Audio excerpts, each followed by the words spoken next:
On Tuesday, September 3rd, 2 days ago, Infowars.com put out an emergency news release because a high-level source at an Air Force base in West Texas, where the B-1B bombers are located, told us that secret mothballed nuclear weapons that weren't even supposed to be on the base were brought out of mothballs and loaded on trucks.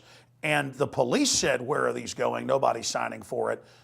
The base commander simply gave orders, and everybody knew that this was completely irregular and that there had been a big controversy a few years before when this happened in Minot, North Dakota with cruise missiles. And so they were asking questions. And the truck drivers said, "All we're told is this is going to South Carolina, and we don't know where it goes from there." Now, Anthony and I went on to speculate about this being used for a false flag, not just a strike in the Middle East or on Russia, and that missing warheads could be used to basically hold the East Coast hostage, or could be blamed on a foreign enemy, or could be used for a coup d'etat. And now, ladies and gentlemen, news tips came in today pointing out that Lindsey Graham, the senator from South Carolina, that day gave speeches saying that South Carolina and their ports were targets of terrorists and that they would probably be hit by atomic or hydrogen bombs if we didn't immediately invade Syria. Incredible, ladies and gentlemen. This is how you take down a free country, is you have criminal elements within it that hold the nation hostage to terror, that build a police state grid in the name of fighting terror, and then hold that threat over the public if they don't give in to your demands. Just like they got caught staging a false flag with the chemical weapons in Syria, now they're desperate. And now we know that they're actively fear-mongering against the population on the East Coast. And on top of that, there's a giant FEMA drill that starts next week that runs for more than a month, simulating terrorist attacks on the infrastructure and the power grid. They're going to have riot police out on the street. They're going to have checkpoints. They're going to have drills at nuclear power plants. All of this going on the East Coast while this highly irregular disappearance of warheads has happened. And remember, back in 2007, we had missing cruise missiles flown out of the Dakotas down to Louisiana, and it was a national scandal. You do not have warheads that are not accounted for just accidentally being shipped places. This is unprecedented and is undoubtedly the most dangerous story we have ever covered.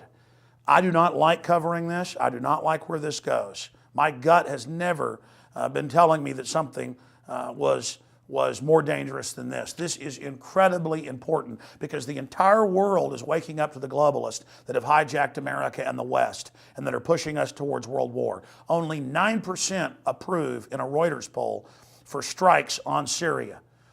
The NRA is suing the NSA for spying on gun owners. It's all starting to come out. And the tyrants are desperate. This could be their false flag to bring in full martial law. Or they could be threatening the rest of the Eastern establishment with nuclear blackmail if they don't go along with this. Regardless, this is big because our source has now gone dark. We're unable to get a hold of them. This is extremely serious. We're going to go now to Anthony Gucciardi's breakdown of this report after we show you a clip from Tuesday where we speculated about what the missing nukes could be used for. Who knows what they're actually wanting to do with this nuclear weapon, this nuclear warhead? We could stop a potential false flag scenario inside the United States right now by exposing this. I'm glad, very well said. I'm glad you raised that because we had the case now 7 years ago, Minot, North Dakota, the missing cruise missiles that weren't signed for, and a bunch of people on the base then got killed. Seems like the exact same thing because they denied it too. And we're going to play when we called the actual Air Force base. Sure, they denied it. But they denied it back in 2007 as well when those nukes went missing. They said that they weren't missing, they weren't there, they didn't exist. And then they later admitted it.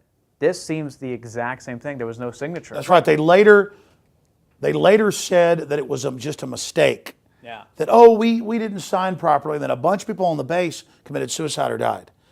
So again, the shadow government wants to be able to disappear some nukes that they can then maybe detonate, blame on Russia.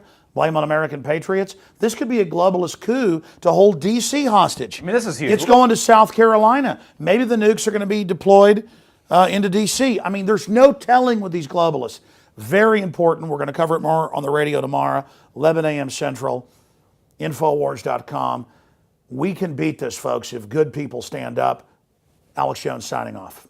Just moments ago, I came across a bombshell mainstream media report that not only confirms what we told you 2 days ago about the secret nuke transfer that was off record, authorized by higher-ups, potentially Obama, but literally scared me. I read the title of this, I read this report, I didn't want it to be true. I kept reading it, I read it probably 50 times before I was confident enough to talk about this. It scares me. It literally scares me. This is potentially one of the most important reports I've ever done in my entire life. Everyone needs to listen to this. Everyone needs to share this.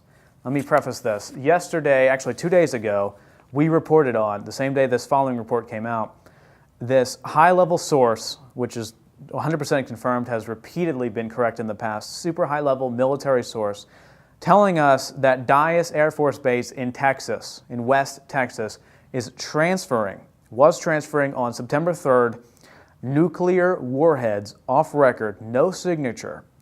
The text says that Dyess is beginning to move out nuclear warheads today. He got a tap, and he said that it's the first time they've even acknowledged nuclear weapons since the 80s. And key point here, no signature was required for the transfer. It was all off record. This is a black ops movement of nuclear warheads. Now, this is where it gets key. They were shipping them to South Carolina. South Carolina, okay? This is what the high-level military source told us, that they were shipping these nuclear warheads to South Carolina. Now, why is that important? This new article you'll see up on screen from CBS, Lindsey Graham, Senator Lindsey Graham, has come out and said, nukes in the hands of terrorists could result in bomb coming to Charleston Harbor. Specifically, he's saying that if we don't attack Syria immediately, if we don't go in and have military action in Syria, we could have a nuke blow up South Carolina. It's amazing. Look at this. He says that if there is no U.S. response to Syria, Iran will not believe America's resolve to block Iran from developing nuclear weapons. It then says those nuclear weapons in the hands of terrorists could result in a bomb coming to Charleston Harbor, South Carolina. Exactly where we told you they were moving the secret black ops off the record, no transfer, nuclear warheads, the exact day this report came out, the exact day he said this. He's telling you that if we don't go to Syria, if we don't start bombing Syria, then these nuclear warheads, they're going to have terrorists get these nuclear warheads and blow up Charleston, South Carolina. They're going to blame it on Iran and Syria as a motivation to go to war. Only 9% right now are willing to go to war, want to go to war. They can't have that. Lindsey Graham is willing to sacrifice South Carolina, or maybe he actually got intel from higher-ups in the black ops offices that there's a nuke coming and you better watch out, and he's warning them because he says he's working to convince South Carolinians wary of the war that the situations in Syria and Iran are linked. Graham says Syria could destabilize the entire Middle East, and again goes on to talking about how a nuclear weapon is likely to blow up Charleston, South Carolina. We're going to do a follow-up report on this. Everyone needs to get this out immediately. This plan is now exposed. This is bombshell, massive, breaking news. As we told you yesterday, high-level military source confirms nuclear warheads taken from Dyess Air Force Base, transported to South Carolina. Now Lindsey Graham says if we don't go to Syria, South Carolina is going to be nuked. A nuke is going to blow up in South Carolina, he's telling you right now. He's warning the citizens. Get this out everywhere. I'm Anthony Gucciardi of StoryLeak.com, working with the InfoWars Network. Get this out. In closing, I want to be clear about something. I totally agree with what Anthony just said. This is the biggest story we've ever covered. And we have these military and law enforcement sources that come to us because they know that we are unfiltered and that we will release key information and that we're not intimidated by the attack on whistleblowers in the press, because I have sworn to tell the truth, the whole truth, and nothing but the truth, no matter what happens. But we do need your prayers and your support, and we need you to get this article out to everybody you know, because as Jim Garrison famously said, they said, why are you still alive? And they've killed hundreds of people in and around the Kennedy assassination. He said, because I stay in the spotlight. We need this info to stay on the spotlight, and we need to pray for the scales to fully come off the eyes, not just of the American people, but the people of the world. And in closing, I want to thank the military and law enforcement sources that are patriots and that understand what's happening, who are speaking out about the false flags in Syria, and who are speaking out about potential mega false flags, nuclear false flags here in the United States. This is history happening right now. Get this report out to everyone you know, and Lord willing, we'll be back on the radio 11 a.m. Central tomorrow at Infowars.com breaking this down. This is way above my pay grade. I'm in over my head big time, but so is everybody else. The establishment doing this is in over their head. They look scared, and they should be, because regardless of what happens to us and regardless of what you do with those nukes, the truth's now out there. Now, ladies and gentlemen, you get the word out on this right now.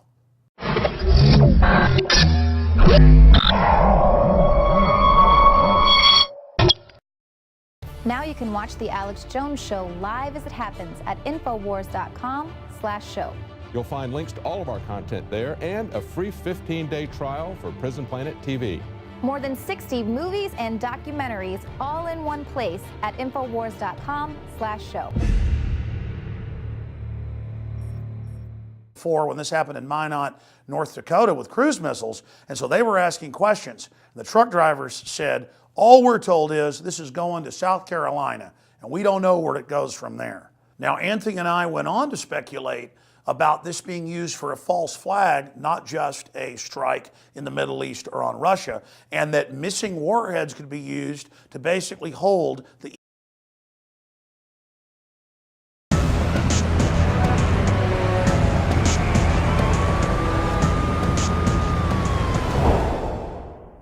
On Tuesday, September 3rd, 2 days ago, Infowars.com put out an emergency news release because a high-level source at an Air Force base in West Texas, where the B-1B bombers are located, told us that secret mothballed nuclear weapons that weren't even supposed to be on the base were brought out of mothballs and loaded on trucks. And the police said, where are these going? Nobody's signing for it.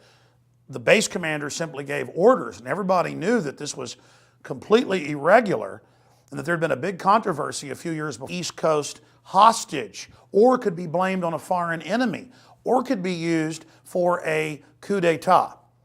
And now, ladies and gentlemen, news tips came in today pointing out that Lindsey Graham, the senator from South Carolina, that day gave speeches saying that South Carolina and their ports were targets of terrorists and that they would probably be hit by atomic or hydrogen bombs if we didn't immediately invade Syria.